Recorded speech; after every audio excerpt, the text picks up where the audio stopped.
Avant la Shoah, il y avait la Première Guerre mondiale qui avait endetté l'Allemagne.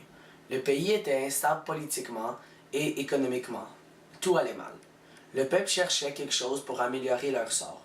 Une partie considérable de leur territoire a été attribuée pour les pays européens, ce qui a beaucoup énervé le peuple allemand.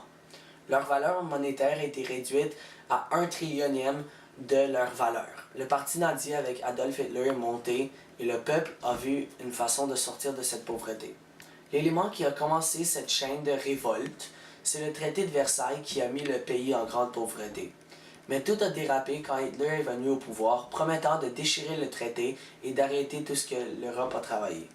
Une grande partie de ce conflit est le fait que la France et la Grande-Bretagne n'ont pas vu la menace d'Hitler et n'ont rien fait pour la construire.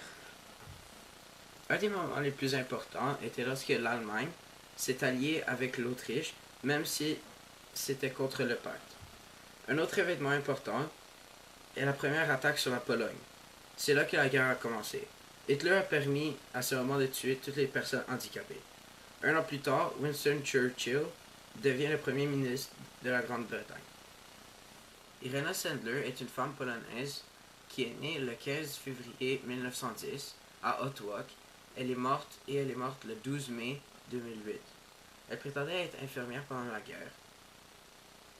Avec ce titre, elle entrait dans les ghettos et sortait les enfants et leur donnait des logements et des faux documents. Elle a créé plus de 3000 faux documents pour des familles juives. Elle a été arrêtée, mais elle s'en est sortie vivante. Elle était un modèle de tolérance parce qu'elle pouvait se faire tuer, mais elle est allée à l'encontre de la mentalité de la société. Croyez-vous qu'un autre génocide similaire pourrait arriver dans le futur?